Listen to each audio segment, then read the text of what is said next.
Hello Protea lovers, this is a 1-year update on my Protea garden.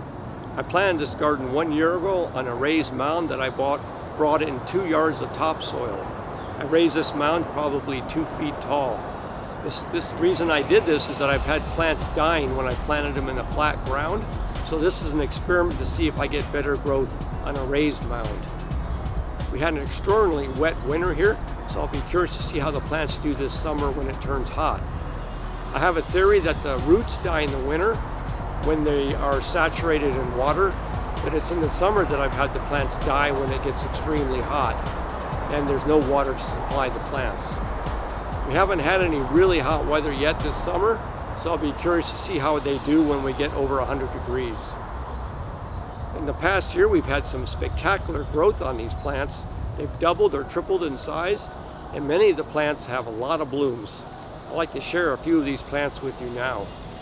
Before I go over the individual plants, I wanted to share how the garden started. This is from February of last year, after 2 yards of topsoil was added.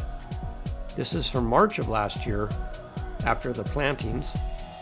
And then this is May of last year. The plants have already grown after just 2 months.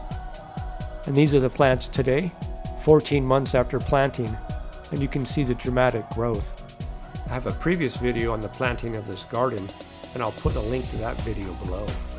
I had 3 plants die that I planted last year: phylica pubescens, leucospermum tango, and one of the Banksia coccinea.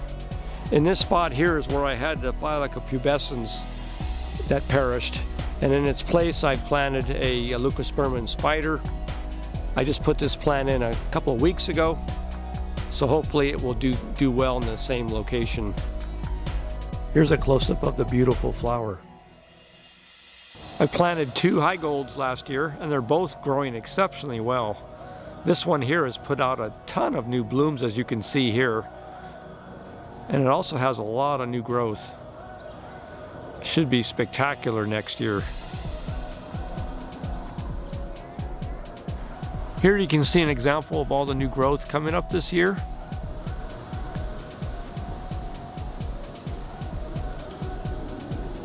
Here's a close-up of the flower.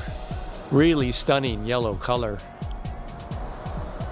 Here's the other high gold I planted, and it put out just 1 bloom, but it is growing exceptionally well as the other high gold. Next year should be a banner year for this plant.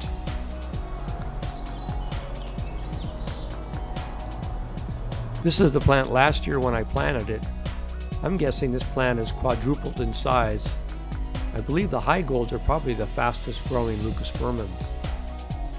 Again, here's the same plant today. This is leucospermum blanche, one of the hybrids made in Hawaii. Now I'll tell you, this is now becoming one of my all-time favorite plants. It has gorgeous flowers that start off with an orange-red hue, and as the flowers become more mature, they change color and become more reddish. And I'll tell you, the flowers are just huge. What a gorgeous plant. Hopefully next year I'll have even more flowers. Here's a flower that's just opening.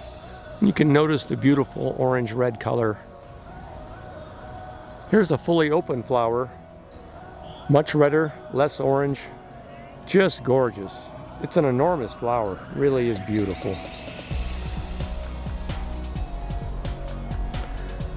Here's a flower near the end of its flowering stage, and you'll notice it's even redder than the previous flower. This is one of my favorites, leucospermum flame giant. Beautiful, large red flowers. It is growing very well and has put out a good number of flowers this year. But one odd thing about this plant is a lot of the stems are growing sideways or downward. Not sure why that is. It's been that way since I bought the plant. I'm hoping it will correct itself with time. Here's a close-up of one of the flowers.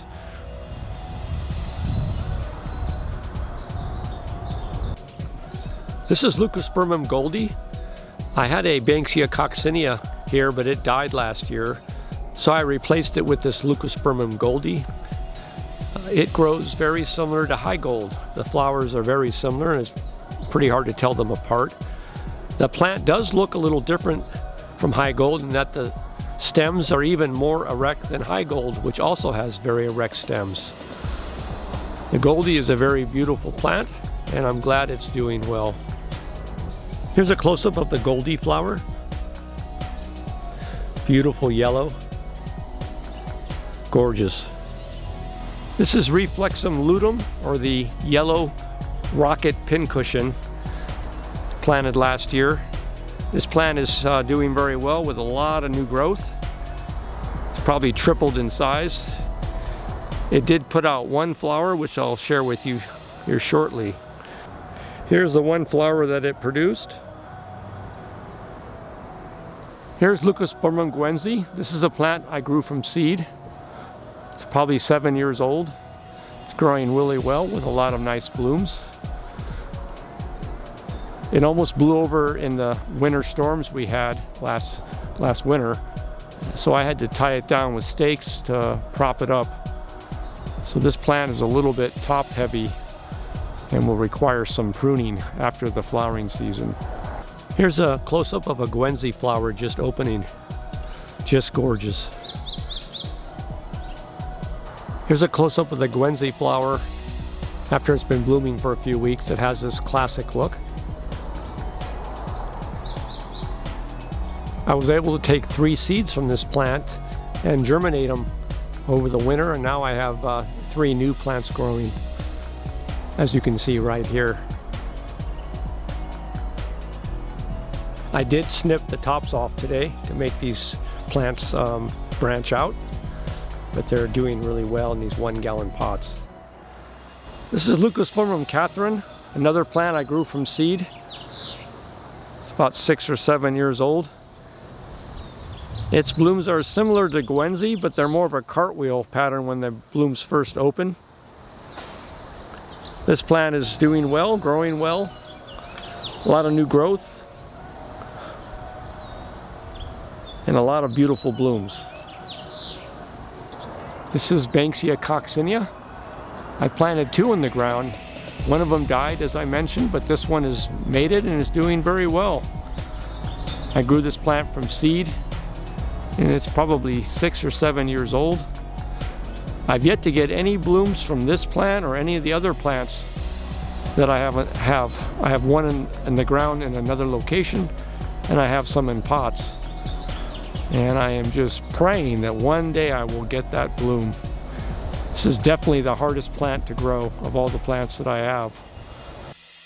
Here is Banksia petiolaris that I grew from seed. It's a creeping plant and crawls along the ground. A very unusual looking plant, but I think it's very beautiful. And as you can see here, it has 2 new flowers this year. Here's a leucospermum flame giant that I planted 3 years ago in a raised box, because this is the area where I've had them die when I planted it in the flat ground. As you can see, this plant is just doing so well in the raised box. Makes all the difference. And this plant only gets sun till about 3 o'clock, and then it's in the shade. That doesn't seem to affect it, it's blooming. Here's another view of all those gorgeous blooms.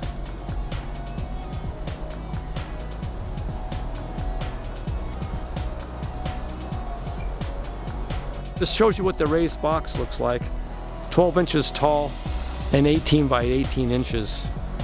There's some California poppies growing in there with the plant. Here's a king Protea coming into bloom that's planted near my house in the same area where the leucospermums died. King Proteas can take a lot more water and poor drainage as opposed to the leucospermums. Here's the second flower here, just starting to open. Yeah, there you are. They are gorgeous flowers. Here's a close-up of the beautiful flower. This is phylica pubescens I planted in the ground last spring. It survived a few months and then suddenly died. But I also had a number of plants in pots, but they also died later that summer when we had a severe heat wave with temperatures over 115 degrees for 1 week. I was able to capture some seeds from these plants, and then last winter I planted them, and fortunately I was able to grow some new plants, as you can see here. I have about 20 plants now growing, and they're all doing really well. This summer I'm going to give these plants more shade, and I hope they survive. I water the garden with a drip system 10 to 20 minutes 3 times per week, depending on the temperatures. When we had a heat wave last year with greater than 115 degrees temperatures for 1 week, I watered daily and put 2 large patio umbrellas over the plants for shade.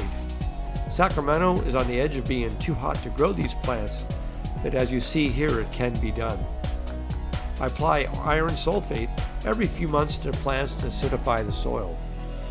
Good luck growing your proteas, and if you like this video, give it a thumbs up and subscribe for future videos.